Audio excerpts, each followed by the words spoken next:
Hello and welcome to the Mathmania. 30 জুলাই current affair start করছি। আজকের ইম্পর্টেন্ট টপিকগুলোর মধ্যে থাকছে এইচআরডি মিনিস্ট্রির নাম পরিবর্তন হলো এবং নতুন একটি ন্যাশনাল এডুকেশন পলিসি অ্যাপ্রুভড হলো। প্রথম 5টি রাফায়েল যুদ্ধবিমান ফ্রান্স থেকে ভারতে এসে পৌঁছলো। অ্যাস্ট্রোস মিশনের মাধ্যমে স্ট্র্যাটোস্ফিয়ারে ওড়ানো হবে ফুটবল মাঠের মতো বড় বেলুন। পিএম মোদি অন্য একটি দেশের সুপ্রিম কোর্টের উদ্বোধন করলেন। এছাড়াও থাকছে হংকংয়ের সাথে এক্সট্রাডিশন ট্রিটি।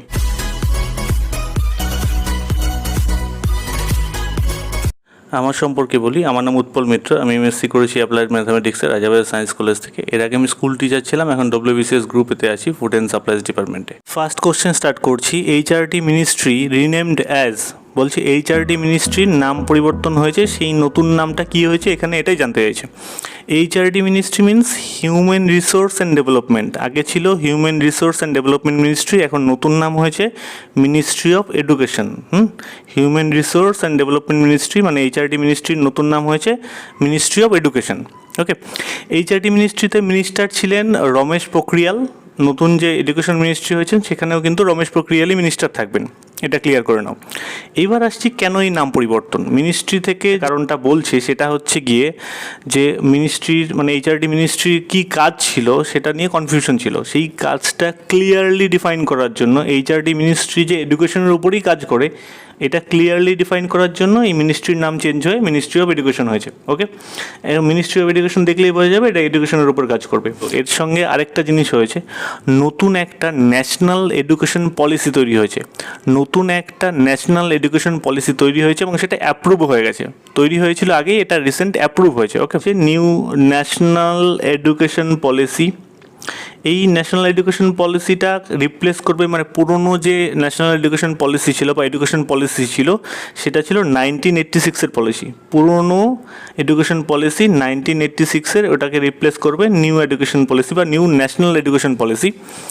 এই 1986-এ যখন পলিসিটা ছিল এটার একটা অ্যামেন্ডমেন্টও হয়েছিল। 1986-এর এডুকেশন পলিসির এটা একটা অ্যামেন্ডমেন্ট হয়েছিল 1992-তে। ওকে, বাই দ্য ওয়ে আমাদের যে রাইট টু এডুকেশন অ্যাক্ট আছে, রাইট টু এডুকেশন অ্যাক্ট, সেটা 2009-এ লাগু হয়েছিল। রাইট টু এডুকেশন অ্যাক্ট 2009-এ লাগু হয়েছিল। এইবার আসি, এই যে আমাদের নতুন যে ন্যাশনাল এডুকেশন পলিসিটা অ্যাপ্রুভড হয়েছে, এই পলিসিটা তৈরি করেছিল যে কমিটিটা, সেই কমিটির হেড ছিলেন, যে কমিটিটা ন্যাশনাল এডুকেশন পলিসিটা তৈরি করেছে নতুনটা, তার হেড ছিলেন কস্তুরী রঙ্গন, যিনি ফর্মার ইসরো চিফ, মানে ইসরোর ফর্মার চিফ ছিলেন, হচ্ছে মানে আগে চিফ ছিলেন কস্তুরী রঙ্গন, যিনি হচ্ছেন এই ন্যাশনাল এডুকেশন পলিসিটা যে কমিটিটা ফ্রেমওয়ার্ক করেছে এটা বা ড্রাফট করেছে যে কমিটি, তার হেড হচ্ছেন কস্তুরী রঙ্গন। আচ্ছা, এই যে ন্যাশনাল এডুকেশন পলিসি আসছে নতুন, এটাতে কি থাকছে?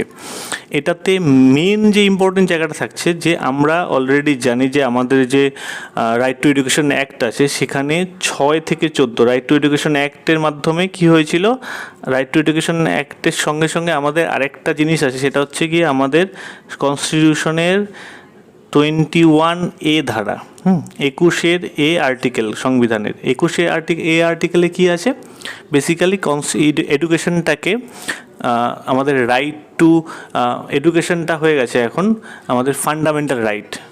21 দ্বারা রাইট টু এডুকেশন হচ্ছে ফান্ডামেন্টাল রাইট। সেখানে 6 থেকে 14 বছর বয়সী বাচ্চাদের কম্পালসারি ফ্রি এডুকেশনের কথা বলা হয়েছে। এবার এই নতুন এডুকেশন পলিসিতে এই যে বয়স সীমাটা আছে 6 থেকে 14, এটাকে চেঞ্জ করার কথা বলা হয়েছে। নতুন এডুকেশন পলিসিতে বলা হয়েছে 3 থেকে 18 বছর বয়সী বাচ্চাদের ফ্রি অ্যান্ড কম্পালসারি এডুকেশন দেওয়া হোক। তাছাড়া এই কোভিড-19 সিচুয়েশনের জন্য এখন স্কুল এডুকেশনটা একটুখানি ঝামেলায় পড়েছে, কারণ এখন স্কুলগুলো বন্ধ। তো অনলাইন এডুকেশন এখন বা মানে টেকনোলজি রিলেটেড এডুকেশন এখন বেশি প্রমোট করা হচ্ছে। ওই জন্য নতুন এডুকেশন পলিসিটাতে টেকনোলজি ওরিয়েন্টেড স্টাডিকে বেশি জোর দেওয়া হয়েছে। আগে তো ছিলই না টেকনোলজি ওরিয়েন্টেড স্টাডি সেইভাবে, এখন সেটাকে খুব বেশি প্রায়োরিটি দেওয়া হচ্ছে এই নতুন এডুকেশন পলিসিতে। সেকেন্ড কোশ্চেন স্টার্ট করছি। The 5 Rafale combat jets have entered the Indian air space. They have landed at which of the following air force station. বলছে 5খানা রাফায়েল যুদ্ধ বিমান ভারতবর্ষে ঢুকে গেছে, ভারতবর্ষে চলে এসছে। এরা ভারতবর্ষের কোন এয়ারফোর্স স্টেশনে ল্যান্ড করেছে, মানে ভারতবর্ষের কোন এয়ারফোর্স স্টেশনে যে 5খানা প্রথম যে 5খানা রাফায়েল যুদ্ধ বিমান এলো সেগুলো ভারতবর্ষের কোন এয়ারফোর্স স্টেশনে ল্যান্ড করেছে। ওকে, এখানে এটা কোশ্চেন। বাই দ্য ওয়ে, ভারতবর্ষ বলে রাখি যে ভারতবর্ষ 36খানা, মানে আমরা 36খানা রাফায়েল যুদ্ধবিমান কিনছি কোথা থেকে? ফ্রান্স থেকে। এই 36খানা যুদ্ধবিমানের মোট দাম হচ্ছে, মানে গোটা ডিলটা হচ্ছে 59,000 কোটি টাকা, 59,000 কোটি টাকা। ওকে, পুরো ডিলটা। আচ্ছা, এই ফ্রান্সের ডাসোল্ট বলে, ফ্রান্সের ডাসোল্ট বলে একটা কোম্পানি এই ফাইটার জেট, রাফায়েল ফাইটার জেটটা বানাচ্ছে। এই রাফায়েল ফাইটার জেটটা হচ্ছে দুটো ইঞ্জিনের একটা যুদ্ধবিমান, ডুয়াল ইঞ্জিন জেট। ওকে, এখানে এই যে 5খানা রাফায়েল যুদ্ধবিমান এলো ভারতে, এইগুলো ল্যান্ড করেছে হচ্ছে আম্বালা এয়ারফোর্স স্টেশনে। কোথায় ল্যান্ড করেছে এরা? আম্বালা এয়ারফোর্স স্টেশনে। এই আম্বালা এয়ারফোর্স স্টেশনটা হচ্ছে হরিয়ানাতে। ওকে, হরিয়ানাতে।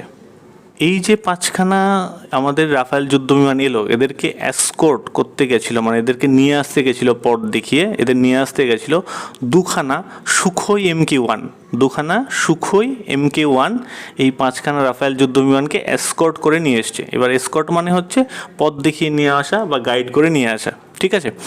এই যে সুখোই বললাম, সুখোই 30 MKI, সুখোই 30 MKI, এইগুলো আমরা নিয়েছি রাশিয়া থেকে। এয়ারফোর্স নিয়ে কথা হচ্ছে, তোমরা আমাকে কমেন্টে এটা জানাও যে এই মুহূর্তে আমাদের এয়ারফোর্সের চিফ অফ এয়ার স্টাফ মানে এয়ারফোর্সের যে হেড আছেন উনি কে, তার নামটা তোমরা আমাকে কমেন্টে বলো।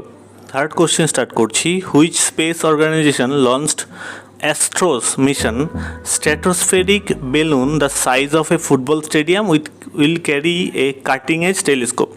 মানে এখানের কোশ্চেনটা হচ্ছে which space organisation launched ASTHROS mission, এইটুকুই কোশ্চেনটা বেসিক্যালি, বাকিটা পুরো মিশনটা ডিটেলস বলছে। এখানে কোন স্পেস অর্গানাইজেশনটা, কোন স্পেস কোম্পানিটা অ্যাস্ট্রোস মিশনটাকে লঞ্চ করেছে? ASTHROS mission, by the way, ASTHROS mission হচ্ছে নাসার মিশন। হ্যাঁ, অ্যাস্ট্রোস মিশন হচ্ছে নাসার মিশন। আর নাসা হচ্ছে কোথাকার কোম্পানি? ইউএসের কোম্পানি, মানে American space agency, American government space agency হচ্ছে নাসা। এই নাসার মিশনটা হচ্ছে কি? অ্যাস্ট্রোস। আচ্ছা, এই নাসার ফুল ফর্ম কি? নাসার full form national aeronautics and space administration. তোমরা আমাকে কমেন্টে বলো নাসা কবে তৈরি হয়েছিল। ওকে, এবার আসি অ্যাস্ট্রোস মিশনটা কি। অ্যাস্ট্রোস কথাটা একটা পুরো মানে আছে, পুরো ফুল ফর্ম আছে। Astrophysics stratospheric telescope for high spectral resolution observation at submillimetre wavelengths. Okay, এখানে স্ক্রিনে তোমরা দেখে নেবে, স্ক্রিনে দিয়ে দিয়েছি আমি। এইবার আসি অ্যাস্ট্রোস মিশনে হবেটা কি। এই অ্যাস্ট্রোস মিশনটা বেসিক্যালি এখন লঞ্চ হয়নি, লঞ্চ হবে। অ্যাস্ট্রোস মিশনটা লঞ্চ হবে কবে? 2023-তে, ডিসেম্বর 2023-তে অ্যাস্ট্রোস মিশনটা লঞ্চ করবে নাসা।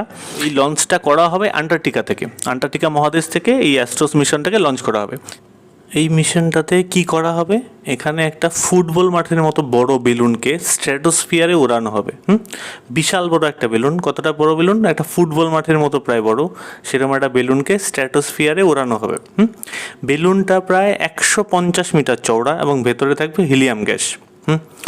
এই বেলুনটাতে 2.5 মিটার ব্যাসের একটা টেলিস্কোপ থাকবে। এই টেলিস্কোপটা কি করবে? এই টেলিস্কোপটা যে সমস্ত ওয়েভলেন্থগুলোকে, যে সমস্ত আলোর যে সমস্ত ওয়েভলেন্থগুলোকে আমরা মাটি থেকে দেখতে পাই না, সেইগুলোকে অবজার্ভ করবে। মাটি থেকে মানে আমরা পৃথিবীতে বসে যেসব ওয়েভলেন্থগুলোকে এখান থেকে মেজার করতে পারি না, মানে যেগুলো এখানে অবধি এসে পৌঁছায় না যে ওয়েভলেন্থগুলো, সেইগুলোকে গিয়ে মেজার করবে স্ট্র্যাটোস্ফিয়ারে গিয়ে। এইবার আলোর ওয়েভলেন্থগুলো আর এই স্ট্র্যাটোস্ফিয়ারের ব্যাপারটা আমরা পরবর্তী স্লাইডগুলোতে দেখছি। এইবার আসি এই টেলিস্কোপটাতে আর কি থাকছে। টেলিস্কোপটাতে থাকছে বহু দূর থেকে আসা ইনফ্রারেড লাইট ওয়েভকে স্টাডি করার মতো ইনস্ট্রুমেন্ট। ওকে, অনেক দূর থেকে যে ইনফ্রারেড লাইটটা আসছে সেইটাকে স্টাডি করবে। বাই দ্য ওয়ে, আমরা কিন্তু ইনফ্রারেড লাইট দেখতে পাই না, আমরা যেটা দেখতে পাই সেটা হচ্ছে ভিজিবল লাইট, সেইগুলোও পরের স্লাইডে আমরা দেখছি। এখানে দেখো, এই হচ্ছে আমাদের ভিজিবল লাইট বা ফোটনস। যত ডান দিকে যাবে ওয়েভলেন্থ তত কমবে, তার মানে ভিজিবলের থেকে আলট্রাভায়োলেটের কম, আলট্রাভায়োলেট থেকে এক্সরের কম, এক্সরের থেকে গামারের কম। যত ওয়েভলেন্থ কম হবে তত ওর ভেদন ক্ষমতা বাড়বে। যেমন গামারে সবচেয়ে বেশি আমাদের শরীরকে ভেদ করে এবার ওপর চলে যাবে, এক্সরের থেকেও গামারের ভেদন ক্ষমতা বেশি। যত ডান দিকে যাবে ভেদন ক্ষমতা তত বাড়বে আর ওয়েভলেন্থ তত কমবে। এবার যদি বাঁ দিকে আসি ওয়েভলেন্থ তত বাড়বে। ওয়েভলেন্থ যত বড় হবে তত রিফ্লেক্ট হবে সেটা বেশি। যেমন তুমি এখানে দেখো একদম বাঁদিকে আছে রেডিও ওয়েভ। এই রেডিও ওয়েভ আমাদের আয়নোস্ফিয়ার থেকে রিফ্লেক্ট হয়ে যায়, মানে যেহেতু এর ওয়েভলেন্থটা বেশি। তাহলে এই যে টেবিলটা, এটা কিন্তু তোমাদের খুব ইম্পর্টেন্ট, বিভিন্ন পরীক্ষায় বিভিন্ন সময় এসছে। এখান থেকে কয়েকটা তুলে দিয়ে বলবে কার ওয়েভলেন্থ বেশি কার ওয়েভলেন্থ কম, সেটা অ্যারেঞ্জ করে দাও। এটা কিন্তু খুব ইম্পর্টেন্ট তোমাদের জন্য। তাহলে এখানে আমাদের যে অ্যাস্ট্রোস মিশনটা ছিল সেটা কাজ করবে হচ্ছে, যে টেলিস্কোপটা আছে সেই টেলিস্কোপটা কাজ করবে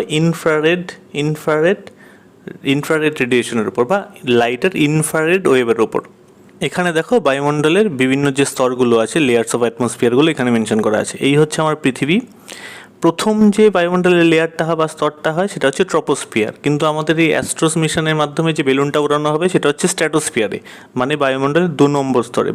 বায়ুমণ্ডলের 2 নম্বর স্তরটা হচ্ছে স্ট্র্যাটোস্ফিয়ার। সেখানেই আমাদের এই দেখো নর্মালি যে গ্যাস বেলুনগুলো ওড়ে সেটা কিন্তু ট্রপোস্ফিয়ারে ওড়ে, ওকে। কিন্তু এই যে বেলুনটা উড়ানো হবে সেটা কিন্তু স্ট্র্যাটোস্ফিয়ারে। আচ্ছা, এইবার এই স্ট্র্যাটোস্ফিয়ারের নিচের পার্টটাই হচ্ছে, এখানে থাকে হচ্ছে ওজোনোস্ফিয়ার বা ওজোন স্তর, ওকে। তারপরে থার্ড হচ্ছে মেসোস্ফিয়ার, যেখানে এই যে এইগুলো হচ্ছে শুটিং স্টার। তারপরে ফোর্থ হচ্ছে থার্মোস্ফিয়ার। এই থার্মোস্ফিয়ারের মাঝেই থাকে আয়নোস্ফিয়ারের মধ্যেই রেডিও তরঙ্গগুলি আয়নোস্ফিয়ার থেকে পৃথিবীতে ফেরত আসে। তাহলে রেডিও তরঙ্গ আয়নোস্ফিয়ার থেকে রিফ্লেক্ট হয়। আর তারপরে আছে এখানে আছে এক্সোস্ফিয়ার।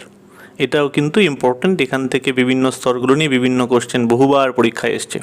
ফোর্থ কোশ্চেন স্টার্ট করছি। Recently China has announced the suspension of Hong Kong's extradition treaties with which of the following countries. বলছে রিসেন্টলি চায়না সাসপেন্ড করেছে হংকংয়ের এক্সট্রাডিশন ট্রিটি, যেটা ছিল হংকংয়ের সাথে এক্সট্রাডিশন ট্রিটি ছিল যে সমস্ত দেশের, সেখান থেকে কয়েকটা দেশকে সাসপেন্ড করে দিয়েছে, মানে এক্সট্রাডিশন ট্রিটি থেকে কয়েকটা দেশকে সাসপেন্ড করে দিয়েছে।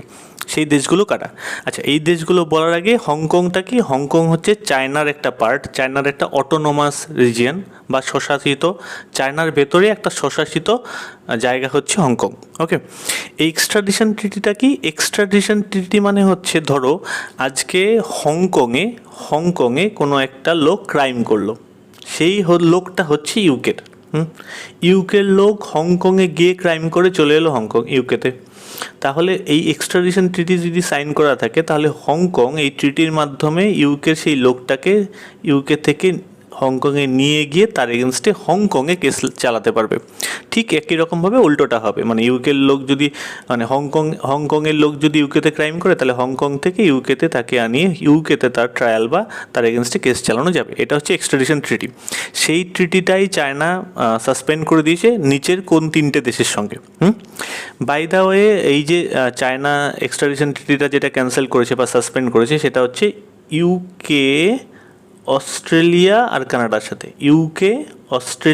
কানাডার সাথে, ওকে। নিউজিল্যান্ড অলরেডি নিজেরাই আগে থেকেই সাসপেন্ড করে দিয়েছিল। নিউজিল্যান্ড আগেই হংকংয়ের সাথে এক্সট্রাডিশন ট্রিটিটা নিজে থেকে সাসপেন্ড করে দিয়েছিল, আর ইউকে, অস্ট্রেলিয়া আর কানাডার কেসটা চায়না সাসপেন্ড করেছে। আচ্ছা, এখানে যে 5খানা অপশন আছে, দেখো এই যে 5খানা অপশন, ইউএসএ, 5খানা অপশন বলতে ইউএসএ 5খানা দেশ, এখানে ইউএসএ, ইউকে, অস্ট্রেলিয়া, নিউজিল্যান্ড আর এই কানাডা, এই 5টা দেশ, সবগুলো অপশন মিলিয়ে এখানে 5খানা দেশ আছে। এই 5খানা দেশ হচ্ছে 5 আই বলে একটা সংগঠন আছে বা গ্রুপ আছে, তার মেম্বার 5 আই। এই 5 আইটা কি? 5 আইটা এক ধরনের বলতে পারো, এটা এরকম একটা গ্রুপ যেখানে এই দেশগুলো নিজেদের মধ্যে ইন্টেলিজেন্স রিপোর্টটা শেয়ার করবে, মানে গুপ্তচর সংস্থাগুলি যে রিপোর্ট দেয় সেগুলো এই দেশগুলো নিজেদের মধ্যে শেয়ার করবে। এই দেশগুলো হচ্ছে 5 আই কান্ট্রি বা 5 আইস গ্রুপ। কী আসছে? USA, UK, Australia, Canada, New Zealand. এখানে বলে রাখি যে হংকং চায়নার একটা অটোনোমাস রিজিয়ন এবং হংকংয়ের একটা নিজস্ব লেজিসলেচারও আছে। চায়না রিসেন্টলি হংকংয়ের এই লেজিসলেচারকে বাইপাস করে ন্যাশনাল সিকিউরিটি ল নামে একটা ল লাগু করেছে। সেখানে বলা হয়েছে যদি গভর্নমেন্টের এগেনস্টে কেউ কোনো প্রোটেস্ট করে বা গভর্নমেন্টের এগেনস্টে কিছু বলে, তাহলে তাকে অ্যান্টি ন্যাশনাল বলে দেওয়া হবে বা তাকে টেররিস্ট ঘোষণা করে তার এগেনস্টে বিচার চালানো হবে, এবং সেই বিচারটা হবে একটা বন্ধ ঘরের মধ্যে। সেখানে না কোনো মিডিয়া থাকতে পারবে, না কোনো লোকজন থাকতে পারবে, তারপর তাকে শাস্তি দেওয়া হবে। এটা বেসিক্যালি চায়না করেছে হংকংয়ের লোকেদের ফ্রিডম অফ স্পিচ বা বাক স্বাধীনতা কেড়ে নেওয়ার জন্য। এটা নিয়ে ইন্টারন্যাশনাল মিডিয়া, বিভিন্ন দেশ চায়নার প্রচুর সমালোচনা করেছে। এই যে আমরা এখানে দেখতে পাচ্ছি যে এক্সট্রাডিশন ট্রিটিটা সাসপেন্ড করেছে চায়না, বেসিক্যালি চায়না যদি না করতো হংকংয়ের সাথে এমনিতেও বিভিন্ন দেশ তাদের যেসব ট্রিটিগুলো রয়েছে, চায়নার সঙ্গে বিভিন্ন দেশের প্রবলেম থাকা সত্ত্বেও হংকং একটা অটোনোমাস রিজিয়ন হওয়ার জন্য হংকংয়ের সঙ্গে বিভিন্ন দেশের বিভিন্ন রকম ট্রেড রিলেশন, বিভিন্ন চুক্তি হয়ে আছে। সেই সমস্ত দেশগুলো এখন হংকংয়ের সঙ্গে সেই সমস্ত চুক্তিগুলো বা ট্রিটিগুলো যেগুলো হয়ে আছে এমনিই ক্যান্সেল করে দিচ্ছিল। এখানে যদি চায়না এগুলো না করতো, যেমন নিউজিল্যান্ড এখানে দেখতে বলেছিলাম আগেই যে নিউজিল্যান্ড নিজেই এক্সট্রাডিশন ট্রিটিটা ক্যান্সেল করে দিয়েছে। তো চায়না যদি এখানে না করতো বাকি দেশগুলো এই চুক্তিটা এমনি ক্যান্সেল করে দিত। আর এখানে বাকি এখন শুধু ইউএসএ আছে, ইউএসএও কিছুদিন বাদে হয়তো কিছুদিনের মধ্যে এই এক্সট্রাডিশন ট্রিটিটাকেও ইউএসএও ক্যান্সেল করে দেবে। কোশ্চেন স্টার্ট করছি। The prime minister of India inaugurated the new supreme court building of which of the following country. বলছে ইন্ডিয়ার প্রাইম মিনিস্টার মানে আমাদের প্রাইম মিনিস্টার নরেন্দ্র মোদী কী করেছে, অন্য একটা দেশের সুপ্রিম কোর্ট, নতুন সুপ্রিম কোর্ট বিল্ডিং তৈরি হয়েছে সেটা ইনঅগরেট করেছে। সেটা কোন দেশের সুপ্রিম কোর্টকে ইনঅগরেট করেছে? এখানে actually prime minister Narendra Modi একা ছিলেন না, এখানে আরেকজন ছিলেন। সেটা হচ্ছে যেই দেশের যে সুপ্রিম কোর্টটা ইনঅগরেট করা হলো সেই দেশের প্রাইম মিনিস্টারও ছিলেন। বাই দ্য ওয়ে এখানে আনসারটা হচ্ছে মরিশাস। হ্যাঁ, এই মরিশাসের প্রাইম মিনিস্টার এবং পিএম নরেন্দ্র মোদী দুজনে মিলে মরিশাসের যে সুপ্রিম কোর্টের নতুন বিল্ডিংটা তৈরি হয়েছে বা নতুন সুপ্রিম কোর্ট বিল্ডিংটা তৈরি হয়েছে সেটা ইনঅগরেট করেছেন। এটা আচ্ছা, ভারতবর্ষের প্রাইম মিনিস্টার কেন মরিশাসের সুপ্রিম কোর্ট ইনঅগরেট করতে গেল? এর পিছনে কারণ হচ্ছে 2016 সালে ভারতবর্ষ ইকোনমিক প্যাকেজ দেয় একটা মরিশাসকে, অ্যারাউন্ড $353 মিলিয়ন US। ওকে, এই যে তোমার ক্রেডিটটা দেওয়া হয়েছিল বা ইকোনমিক প্যাকেজটা দেওয়া হয়েছিল, সেই প্যাকেজটাতে যে কনস্ট্রাকশনগুলো হওয়ার কথা ছিল তার মধ্যে একটা হচ্ছে এই সুপ্রিম কোর্ট যেটা তৈরি হলো। তার মানে বুঝতেই পারছি এই সুপ্রিম কোর্টটা তৈরি করার পেছনে যে টাকাটা গেছে সেটা ইন্ডিয়ার গেছে। ওই জন্য এটা ইনঅগ্রেশনের সময় পিএম মোদী আর ওই মরিশাসের প্রাইম মিনিস্টার দুজনে মিলে এটা ইনঅগ্রেট করেছে। এখানে মরিশাস সম্পর্কে আমাদের অনেক কিছু জানবো। মরিশাস হচ্ছে একটা আইল্যান্ড কান্ট্রি। কোথায় আছে এটা? ইন্ডিয়ান ওশনে, অর্থাৎ ভারত মহাসাগরের মধ্যে একটা দ্বীপপুঞ্জ গঠিত দেশ। আর এখানে যদি মরিশাসের ক্যাপিটাল কি? মরিশাসের ক্যাপিটাল হচ্ছে পোর্ট লুইস। আচ্ছা, এখানে আমরা একটা কথা তো অনেকক্ষণ থেকে বলছি যে পিএম নরেন্দ্র মোদী আর মরিশাসের প্রধানমন্ত্রী দুজনে ইনঅগ্রেট করেছেন। মরিশাসের এখন প্রধানমন্ত্রী কে আছেন? প্রবিন্দ যোগনাথ। আর মরিশাসের কারেন্সিটা জানলেই হবে। মরিশাসের কারেন্সি হচ্ছে Mauritian rupee. Thank you so much for watching my video. যদি ভালো লাগে লাইক করে দিও, বন্ধুদের সঙ্গে শেয়ার করে নিও। আর যদি পরবর্তী ভিডিওগুলোর নোটিফিকেশন চাও তাহলে সাবস্ক্রাইব করে দিও।